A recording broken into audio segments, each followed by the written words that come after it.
Every empire believes it's different, that this time the system is too powerful, too global, too advanced to ever fall.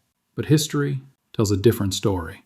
Over the last 500 years, 5 great empires have ruled the global economy.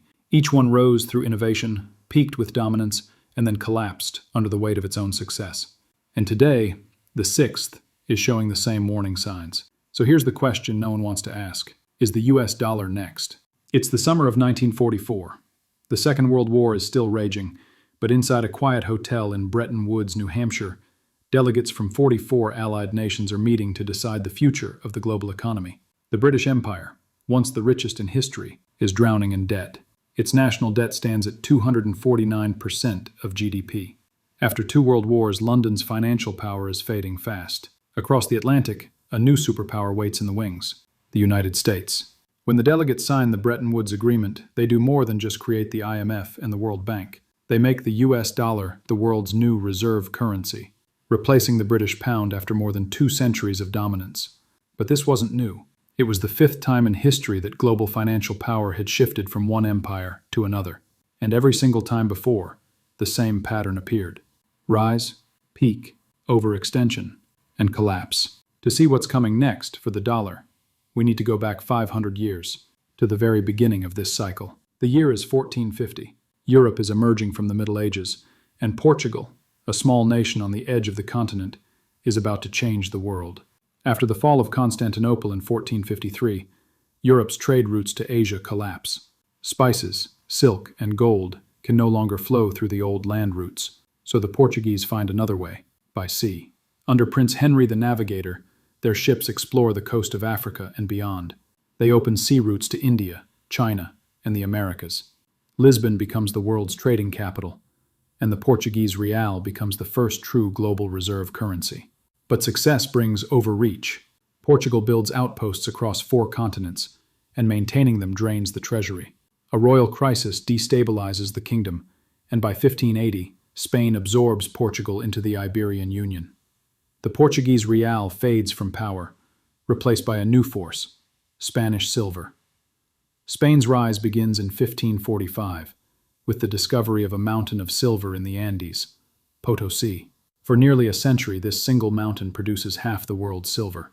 Spain mints the famous pieces of 8, the first truly global currency. It's so trusted that even the United States will later accept it as legal tender. But Spain's wealth becomes its curse. King Charles I leaves his son Philip II drowning in debt. To finance wars and colonies, Spain borrows endlessly and defaults 4 times in 40 years. The flood of silver causes massive inflation. Prices quadruple. Wages stagnate. By the early 1600s, Spain's economy collapses. The empire that ruled the world through silver falls into bankruptcy. And once again, power shifts, this time to a small, innovative republic in northern Europe. The Dutch Republic rises not through conquest but through finance. In 1602, the Dutch East India Company becomes the world's first publicly traded corporation. Amsterdam opens the first stock exchange. The Bank of Amsterdam introduces a trusted international payment system. The Dutch guilder becomes the backbone of world trade. By the late 1600s, 1/3 of all commerce flows through Dutch hands. They invent the modern financial system itself, joint stock companies, marine insurance, and global investment. But history repeats. The Anglo-Dutch wars drain their wealth. By the late 1700s, the nation is bankrupt. The Dutch East India Company collapses, and Britain rises to take its place. Britain's empire becomes the most powerful in history. Fueled by coal, steam, and industry, it dominates global trade. By the 1800s, the British pound is the world's reserve currency, trusted everywhere and backed by gold. London becomes the center of world finance. Over 60% of all trade is conducted in pounds. At its peak, the British Empire rules 1/4 of the planet's people and land. It seems invincible. But the pattern returns again. World War I multiplies Britain's debt tenfold. World War II pushes it to 270% of GDP. By 1945, Britain wins the war, but loses the world's trust. The pound is dethroned, and the dollar takes its place. Under the Bretton Woods system, every currency is pegged to the US dollar, and the dollar is tied to gold at $35 per ounce. For 25 years, it brings stability and growth. Then, in 1971, President Richard Nixon ends the dollar's link to gold. The gold standard is gone. But instead of collapsing, the dollar finds a new anchor: oil. In 1974, the U.S. strikes a deal with Saudi Arabia. Price oil in dollars, and America will guarantee military protection. By 1975, all OPEC nations agree. Every country needs oil, so every country needs dollars. The petrodollar system is born. This artificial demand allows the U.S. to run deficits that would destroy any other nation. And for decades, it works. By the year 2000, over 70% of the world's foreign reserves are held in dollars. The dollar's dominance seems absolute. But now, the cracks are showing. In 2008, the U.S. financial system nearly collapses. The government prints trillions to keep it alive.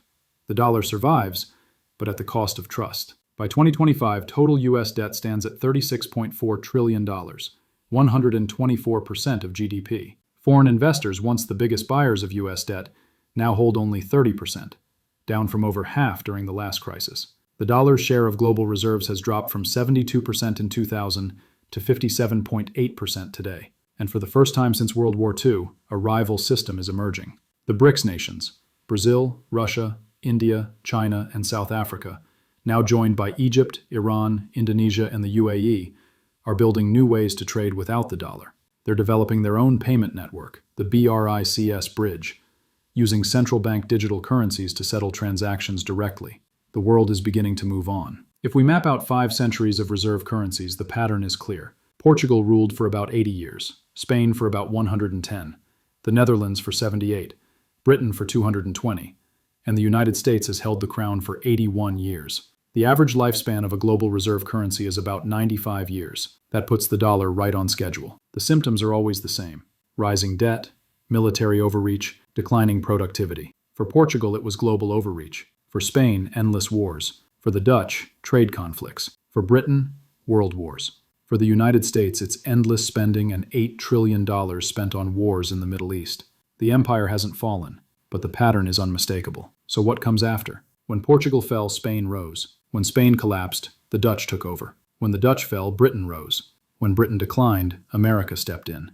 But this time there may not be a single successor. We may be entering a multipolar world where several currencies share power: the Chinese yuan, the euro, and digital currencies backed by real commodities. The change may not be sudden, but the direction is clear. History teaches 3 lessons. First, every empire falls not because of outside enemies, but because of its own excess. Too much debt, too much arrogance, too much complacency. Second, the world always adapts. When one reserve currency dies, global trade doesn't end. It simply finds a new foundation. And third, the transition is slow, until it's sudden.